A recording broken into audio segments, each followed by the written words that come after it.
You're about to listen to Workplace Worldwide, a podcast featuring news, deep dives, and interviews about our workplaces and workers' rights worldwide. Another one. Coming up on today's episode, we are talking to Wilma De Soto, a literal founding badass teacher, about how diversity, equity, and inclusion in our workplaces is failing to serve the Black community. Wilma generously shares her history and her experiences with us in this two-parter interview, and we can promise you, you will laugh, learn, and, if you're like me, probably cry.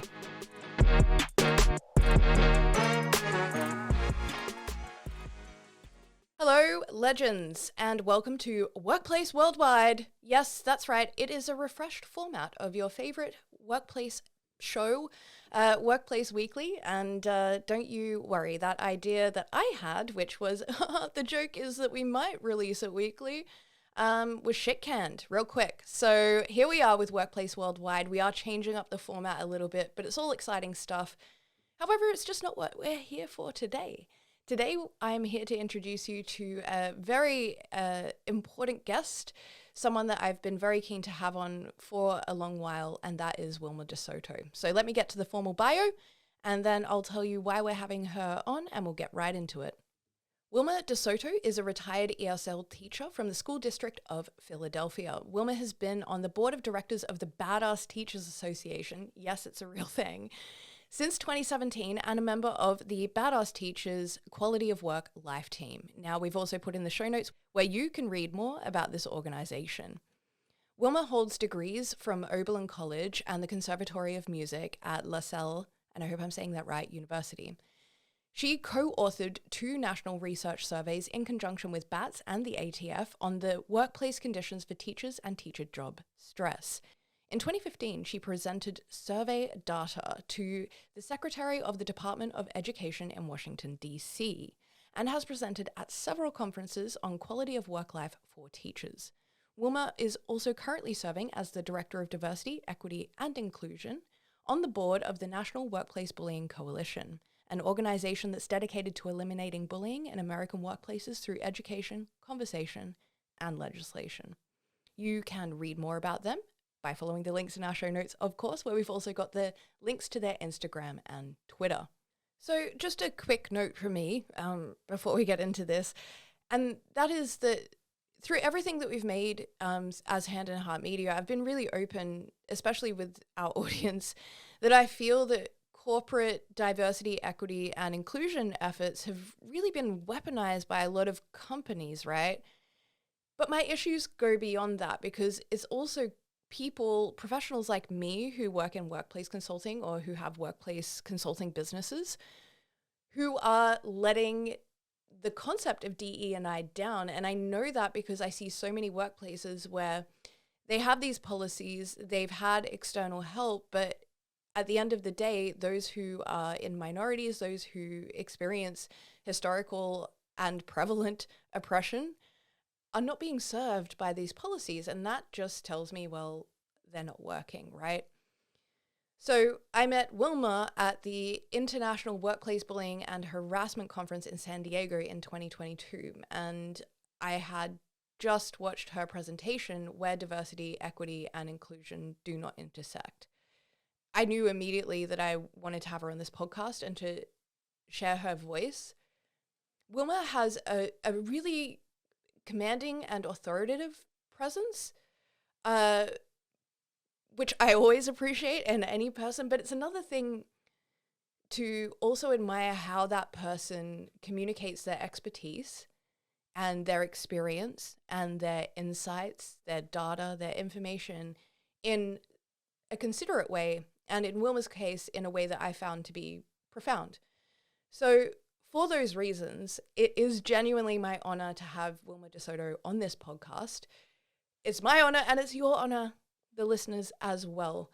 As I said at the top of the show, I say you'll learn, I say you'll laugh, and if you're like me watching the edits, you might just cry. This is a special one, so let's get into it. We are very lucky to be joined by Wilma De Soto. Wilma, thank you for coming on. Thank you for having me, Kate. Good to see you again. Can you tell us about your professional background? Oh, yes. What there is of it, yeah. Okay. No, okay. I I was a teacher for 38 years in public schools in Philadelphia. I taught English as second language and foreign language, and I retired in 2015 after workplace bullying incidents. And I'm a graduate of Oberlin College and Oberlin College Conservatory of Music in Oberlin, Ohio. And I did my graduate work at LaSalle University, got master's in bilingual bicultural studies, Spanish education. And in 2013, I joined the Badass Teachers Association, which is a group that started on Facebook. And we were kind of a rather activist, militant group of teachers who got together because of the corporate school reform movement here that was burgeoning, and all the standardized testing stuff, which was pretty much, to my way of thinking, a political and financial boondoggle for certain people, as well as to put a spoke in the wheel of public education in the United States. So we formed that group. Then we grew to well over 50,000 people in all states and in other countries, etc. I belong to the Quality of Work Life team, which we presented in 2015 at the Department of Education in Washington, D.C. in the boardroom, and we gave a presentation about those type of things, the school reform, how it was manifesting, affecting teaching, learning, et cetera, et cetera. And we've done conferences around the country, the Bats have. And that's how I met Jerry Carbo, who's our president of National Workplace Bullying Coalition. And he was on that team. He's an attorney and a professor at Shippensburg University here in Pennsylvania.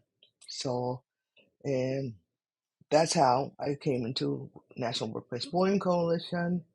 And I've been on that board for about 3 years now. And can you tell us a little bit about what that rather impressive CV looks like now in your day-to-day life? You've got BATS, you've got the National Workplace Bullying Coalition, and you've got, a day job essentially of everything else you must do and live a life. So what is your work looking like at the moment in that space? Well, actually, I'm supposed to be retired. I'm just making a mockery of it. You know, it's just, that's what I call it. But Yeah. I just keep getting people saying, "Well, we need you to do this, or we need your help for that, or that kind of thing." So most of my work is with activism and some writings that I do, here and there, and Yes. that's pretty much it, or whatever else people, want me to do, pretty much. So it's activism, but also you do a lot of work in speaking and presenting on these topics and trying to break down that wall of understanding essentially as well. So you're making a mockery of retirement by being incredibly busy with a lot of important things. Is there anything before we get right into this conversation that you would like to share about yourself or your life with our audience that you think might be important for them to hear or know about you before we get right into it? Well, as I said before, I went to Oberlin College and Oberlin Conservatory of Music, and that was in the early 70s, which was kind of like the height of affirmative action type things going on.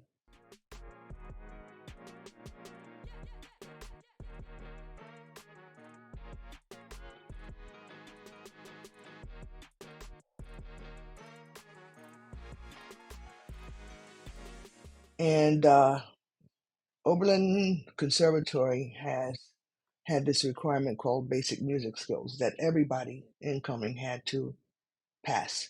Okay? And it was a grueling test of musicianship. And if you didn't pass, you had to take the course, which was a horrible course to take. So, as incoming freshmen, we go in there to take the test. They were seniors in there taking that test who did not want to do that course, who was still trying to pass the test, etc., etc. So, you know, took the test. Okay, there were 68 freshmen in the conservatory. Out of 68, four of us passed. Mm. I was one of them. And another friend of mine, another black woman from the same high school that I went to, and we were friends. She passed too. Okay, and as a flute person, I was a flute person, but I've been playing piano since I was 3. So I, I had piano lessons as well too. So, but there was a piano requirement for instrumentalist to take because I was interested more in music education. Okay, so I did my piano thing when I passed the basic music skills test, and I didn't have to do that. So to fulfill my piano requirement, I got lessons with a piano teacher, professor at the conservatory. And this was actually, I would think, my first instance of workplace bullying, because I consider the college a workplace. And the woman who was assigned to me, the professor who was assigned to me, was obviously did not want to teach someone like me. It was quite obvious. For example, during those times of affirmative action, people think that the only reason you got in is because you were black. Mm.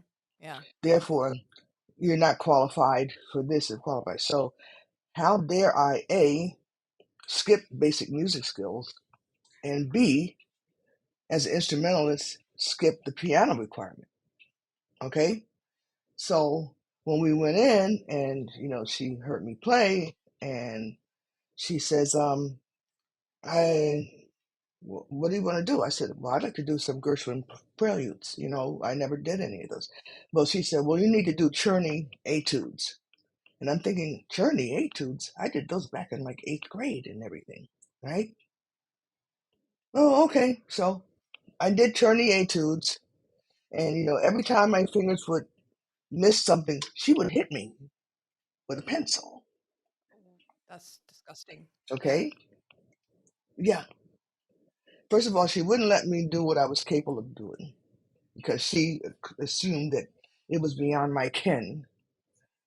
And second of all, then she would hit me. And I was thinking, this is terrible. The second semester, I did luck out because unfortunately for her, she became ill with some kind of thrombosis on her foot and had to skip the second semester. So I got the dean of the conservatory. His name was Emil Dannenberg. Okay. His wife, also a great concert pianist, Marianne Dannenberg, she became assigned to me. So when I went in for the second semester and I played for her, and she says, well, what do you want to do? I said, well, I really want to do some Gershwin preludes and everything. I said, could I? She says, you can do anything you want. And anytime that I went in for lessons, she would be at her piano, I'd be at my piano, we'd be playing together and that kind of thing. And it was a great semester. But the first one, I consider that workplace bullying, Absolutely. as a teenager, and that's really, my first acquaintance with it. Yeah. And I think, going back to that timeline that you noted, we're going back, 40 something years at this point. And is it 40 years, 30, 50? 50. 50 years at this point. And the conversations that we're still having really touch on those experiences that you had, the assumed incompetence that a person will take when they're in that reinforcing that hierarchy, and that feeling of people needing to hoard their power and abuse their power in a workplace setting, even though it's entirely inappropriate, in order to maintain whatever they feel is right for a society. That's 50 years ago at a time of affirmative action, as you noted. And a lot of what we talk about today, I think, and the experiences people are having reflect those experiences you had. And it's since for you been a lifetime of those experiences. So, I can definitely empathize is the wrong word, but I think, it's incredibly sad that it's an ongoing conversation. It has been an ongoing conversation within your life. And all the power to you for your fortitude in showing up and Thank you. continuing to talk about it as well. Thank you. So I think it's a great time to really get stuck into the weeds of this matter, and going back to where we met at the International Association of Workplace and Bullying Harassment Conference.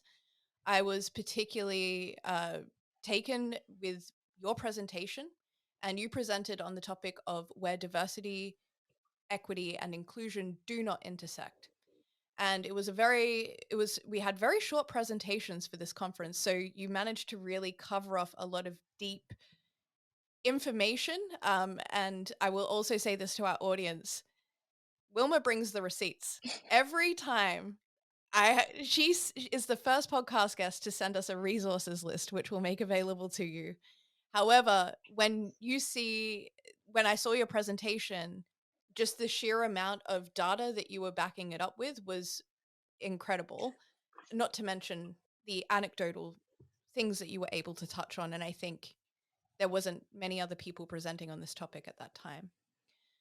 Now, one of the things that you talked about in this presentation that you noted, which was a particular interest to kick off this conversation, is that Black people were written into the US Constitution as 3/5 of a person. And you raised this in talking about the racial and social hierarchy in the United States. So I think, that is pretty indicative, a person being written into the constitution of a country as 3/5. Yes, However, quite. yeah. So when we talk about the racial and social hierarchy in the United States, can you talk about the implications of a fact like that and how that fits into this structure as you see it in 2023? Well, see, not only were we originally written into the Constitution's three-fifths clause that you mentioned, there's also the fact that we were owned like livestock or animals for more than 250 years. Yes. So you have that whole um, history of being not really human and Yeah. or subhuman from the inception of the country. So just think of the implications what that means. Okay. So, and of course, you're going to have that kind of, there's never been any kind of reckoning with that. People here just kind of gloss over it and say, well, that was a long time ago and this is today and none of that's happening before. But of course, the people who say that, none of that happens to. So, you know, but, you know, my question is, well, if it doesn't happen to you, how do you know so much about it? You know, it's a good question. So, I'm sure they have a wonderful answer for that one, Wilma. well, no, they don't usually answer. That's the problem, you see. When you start zeroing in on those points, people do anything to avoid really coming to terms with that or even just thinking about what a phrase like that means. And I think that is, in part really representative of the hierarchy, which is the privilege to not talk about it, to not deal with it. And that is a snapshot of the United States in 2023. I think there's been a lot of, movement to some extent, but it's really just reverted back after a few years to, oh, well, we don't want to talk about the fact that since the inception of this country, an entire population of people were considered subhuman. We just don't want to talk about that. We don't want to deal with it. And it is a way of them retaining power in many ways and reinforcing that hierarchy that I think, exists around people every day, but we don't talk about it. Yes, it's also a means and a privilege to blame those who are affected by that, by their reaction Yep. under oppression of being relegated to subhuman category or inferiority category. Yes. And so, when people do things wrong or there's a crime committed or something like that, We all of us get painted with that. I get painted with that. Everybody does. Yeah. Everyone does. So they get to blame us for people's reaction under oppression, Yeah. And a lot of their history, Europe and beyond, when they were under oppression, there was a lot of things that they did that we haven't even done. We've been just pretty much trying to survive. So, Yeah, 100%. I mean, that idea of the reaction to oppression is something that we can see it in our interpersonal relationships as well. Often the way these things manifest. But I think you're really touching on something really crucial to this, that this is a hostile, oppressive society.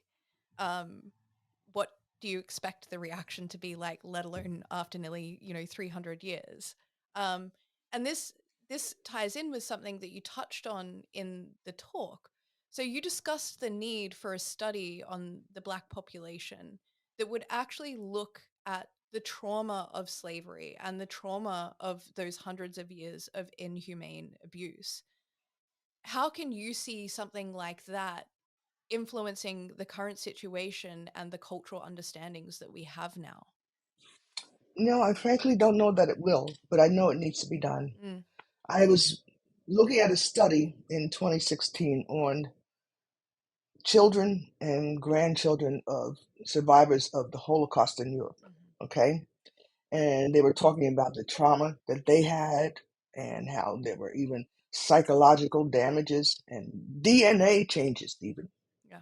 in these descendants of these people. But no one's ever talked about what kind of DNA changes there could be to African Americans or the effects of so much trauma. And then you have, after the slavery, you have the whole Jim Crow thing, you know, that happened in the American South, Mm, which people try and sanitize that as well, because they have something that they call the Great Migration, when a lot of Black people moved from the South to the North.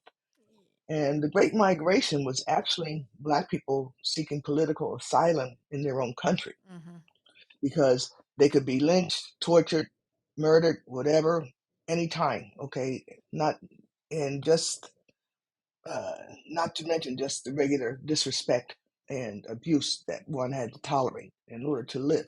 yeah. So every person of color, Black person that people see in the U.S. has survived through all that. Mm, Plus, mm, we're a living testimony to being able to be, I would say, astute enough, clever enough, uh, focused enough to even be here today to talk to you. yes. But people never think of us that way. They never think of us that way. You're looking at a history that, you know, but then, you get blamed by how you react under that. There's no research about it, there's no studies about it, there's nothing. After like almost 300 years, not anything. So I really think that that needs to be done. I think people would be appalled at what people endured and how that affected people, right? Maybe they would look at people like me differently as a result of reading that. I don't know, but I would hope so. At this point, I don't know. I think you're right in terms of changing the perspective. I think it's a rather unfortunate reality of humans that we struggle to connect with a lived experience that's not our own, but every human can understand numbers and data that has been peer reviewed and gone through a process where this trauma is legitimized in the terms that so many other communities have been legitimized, as you've noted, through this type of research and genuinely understanding it. And again, not that we want to go into debates with people who would try the, oh, you're just making it up, you don't have trauma kind of people, but there is then a leverage to say, no, this does go to the level of DNA. This does, this has generationally had this impact and this chain of causation. And that's why the situation is as it is. So, And a lot of the racism is internalized because that's the side of the whole racism coin is the internalized suppression, and a lot of the anger and violence and rage is taken out on people who look just like you or me, you know, and that's also a factor that people you know need to think about. I would agree. I would agree. But instead, you get blamed for being an inferior. You're all criminals. You're all this. You're all that, Mm, etc. mm, But no one ever thinks of like, well, maybe there's a reason why that contributed to that. yes. Maybe people have no hope of going anywhere else outside of where they're born. Who knows? There's so many things, but considering that for people like me, it's not in the menu. That's the thing is I think, we're talking about doing a study on something, historical and generational, but it's also those are actually studies that probably are not being done today in the communities that need them most. You can have 100 surveys on white kids with ADHD, but Yeah, you know what I mean? Where is this work so that we can solve and engage? exactly. I um so going a little bit back to your talk, but also going back to the time frame that we spoke about, you discussed black tokenism as a reaction to the Civil Rights Amendment in 1967. And you discussed very clearly that affirmative action for black people during this period was derailed. And then DEI came in like a little horse, here to save everyone. And that was essentially substituted what should have been implemented during this period. This has been distinctly detrimental to the black community and especially to black workers who represent a majority, if not all, of the black community. Can you elaborate a little bit on the impacts that this has had not only then, but through to where we're at now with these types of changes and amendments and DE&I? I distinctly remember as a kid, my elder sister, was graduating high school, and I distinctly remember universities calling up the house and asking things like, "Are you black? Do you want to go to school, college?" Okay. And I remember going outside to play with my friends, and I was saying, we got the most unusual phone call today from certain university, and asking if we were black and want to go to college. And they said, "So did we. So did we. So did we. We got it too." So this is how they went about so-called fulfilling requirements of black people. And this is before I got out of high school. This is a true story, okay? That, we'll just call up any of them and anyone will do, and we'll just stick them in there, okay? Then there's also the fear factor at work because there's a lot of fear amongst white people. A lot of the people, for example, like me who got beat up playing piano, in Oberlin, scared people because we were assumed not to be qualified to be in white space with them, okay? And that we were only let in because there was race-based quotas, etc. So when a lot of us got in there and could actually compete or even outdo, that wasn't supposed to happen. That was not supposed to happen. So what happens is they move the color line back, because this can't be true. I can't be working with a black person who's not only equal, but might even be better in some respects in their um, activities, achievements, or whatever. Can't be. Unheard of. So you move the color line back.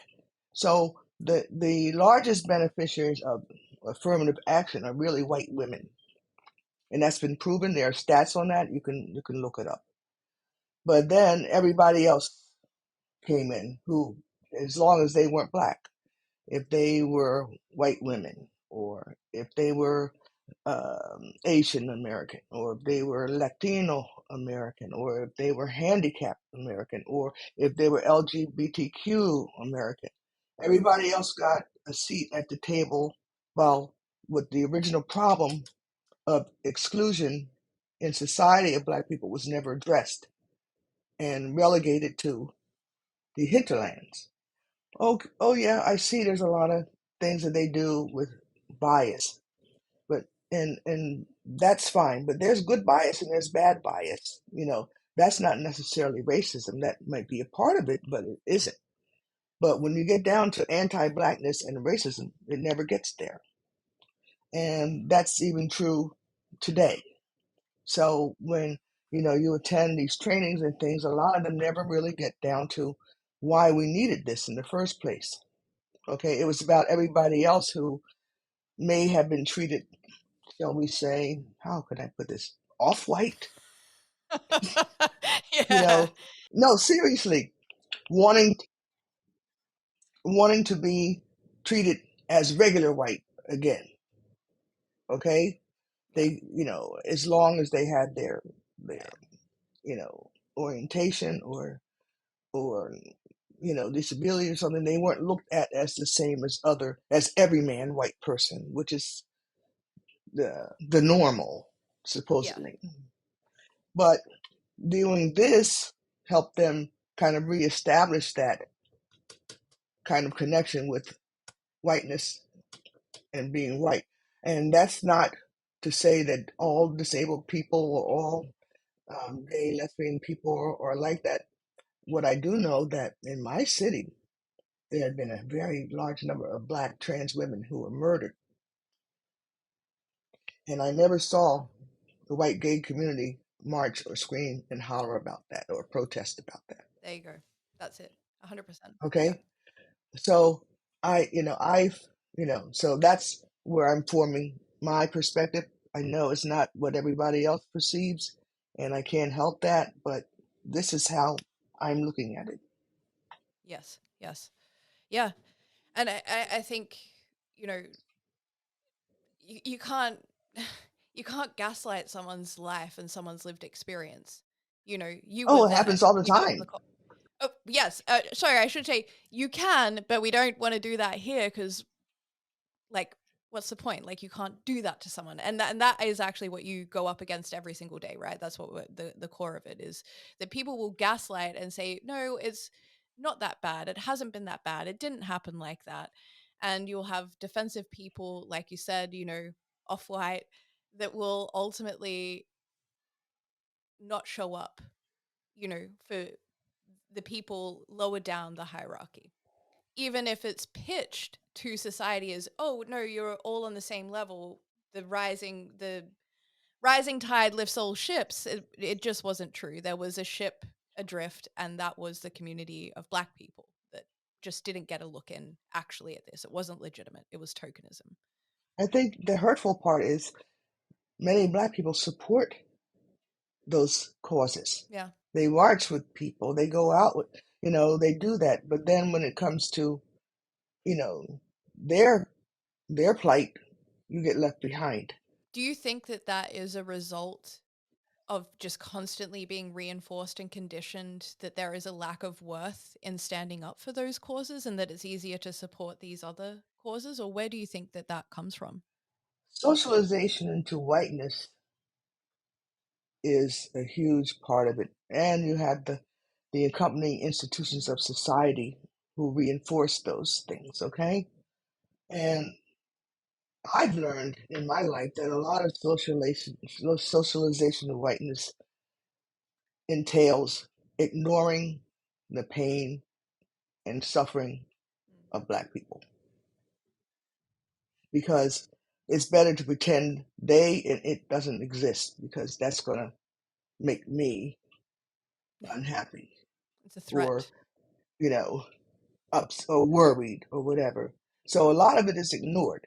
People can look at people, being beaten by cops, and then write an editorial comment like, "Oh well, what was he doing there?" or "He deserved it," or Mm. yada yada, or the person the cops killed, he was no angel. Anything to justify not acknowledging suffering, death, or plight Yeah. of Black folks. You, and you've probably heard this over and over. I mean, that's kind of the thing that bothers me so much about this particular issue, is that we do see it over and over again. We see the same narratives perpetually being put out over the course of decades upon decades upon decades. It's absurd to me that so many other conversations could have progressed, but it comes down to that, or have progressed, but it comes down to what racism really is, right? It's We don't get there. We never get there. exactly, because you cannot. We never get there. And let's talk about a way that we haven't gotten there specifically. And this is something that I see in my work, and why what you spoke about on that day resonated so much with me. We've gone through many iterations of recognizing and seeing the Black community.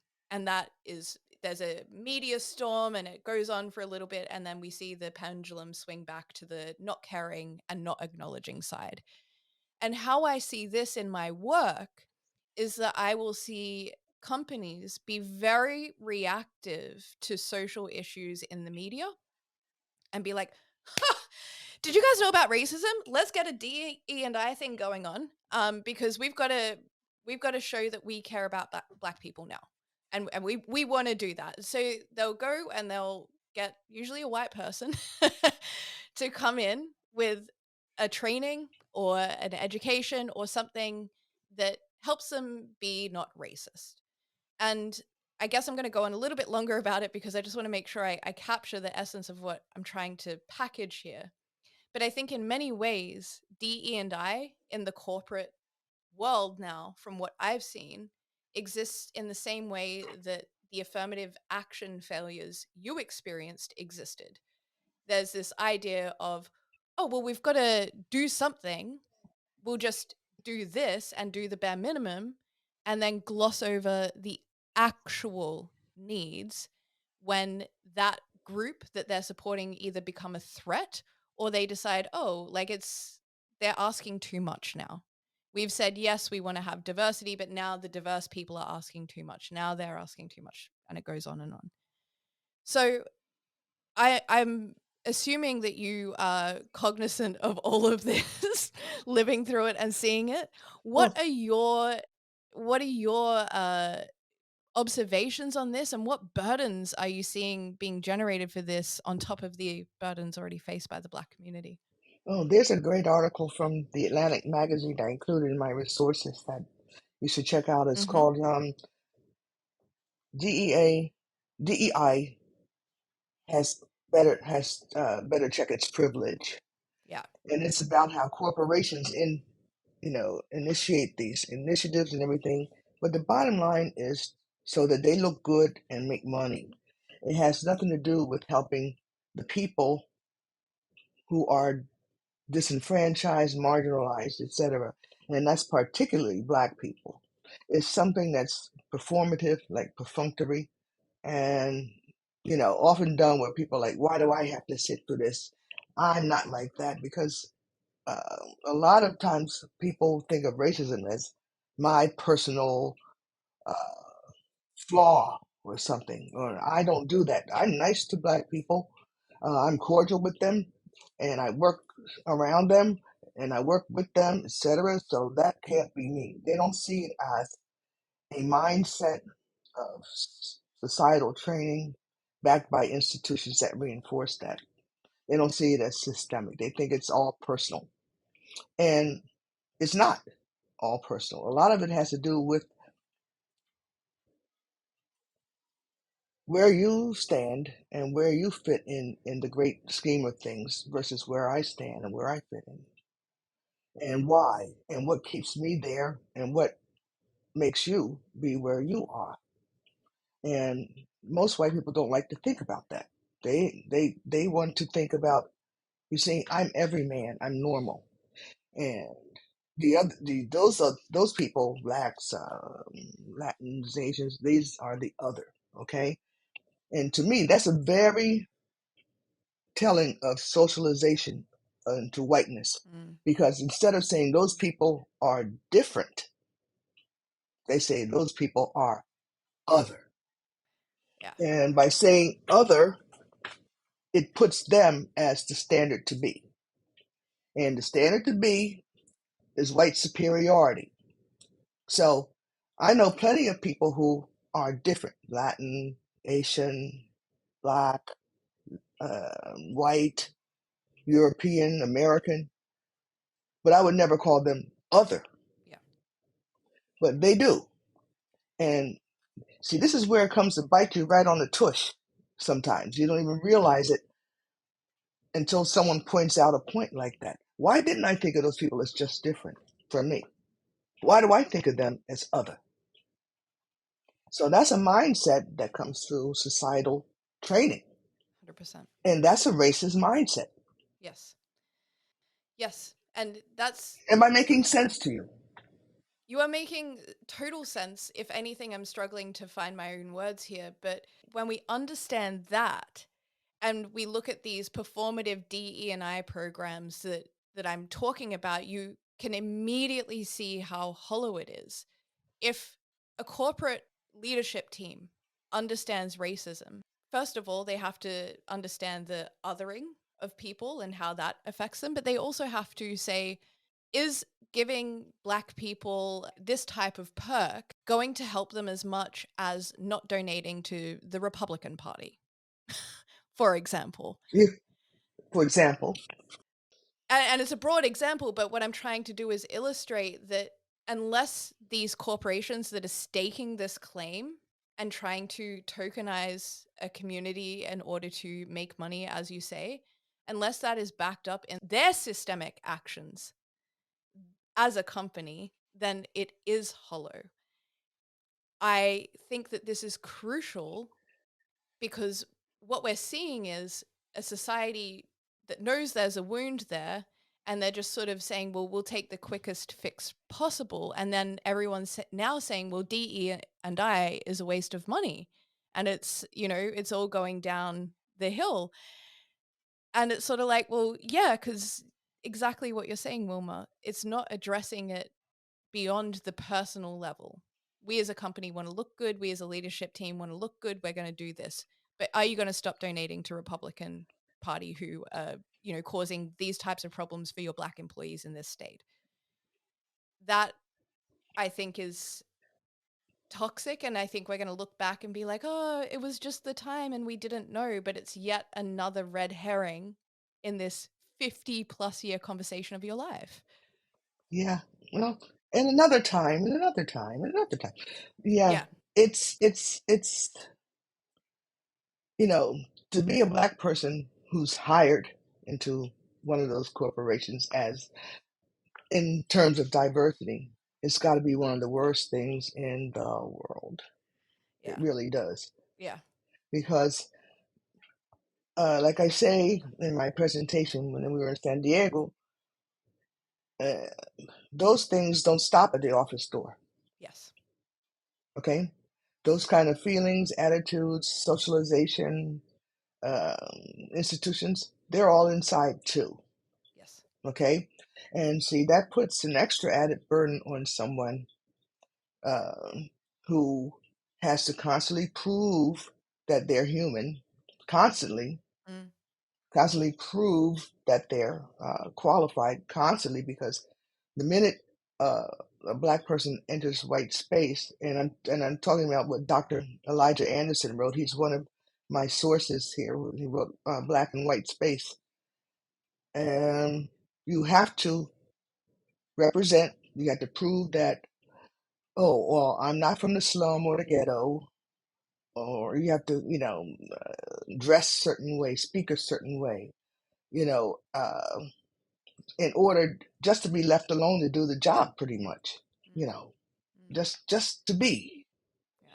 So that's a constant strain and struggle on people because the moment you enter that, you're under scrutiny because they don't think you belong there. Yeah. You know why they don't think you belong there? Because you're Black. Not because you don't know anything, not because you're not studied, not because you're not good enough, just because. Yes. So even the most, shall we say, lower level white person is better than any Black person. I don't care whether he's a PhD or what. So you have that constant thing on the back. Plus, you're trying to make a living so you can, feed a family, keep a roof over your head, the usual pressures that people have at work, which are pretty hard enough as it is. But you also have that. And that's why I put in that article in the resources why so many of your Black employees are quitting. I don't know, that resource page that I sent to you has a lot of decent resources on it about like what we're talking about, Yes. like the article from the Atlantic, the article from Forbes, and also the other one when white women became the face of diversity. Workplace Worldwide is produced by Kate Bailey and the team at Hand and Heart Media. For any inquiries related to this broadcast, please email hq@handandheart.eu. And don't forget to follow us on the gram at handandheart.eu. Original music is composed and performed by Amanda and produced by Amanda with Kyle Startup. You can follow Amanda and Kyle Startup on Instagram or listen to their music on Spotify, Apple, or SoundCloud. If you love Amanda's music, we do too, and we ask you to please consider buying it directly from Bandcamp. Support indie, always. Thanks for listening. We appreciate your support.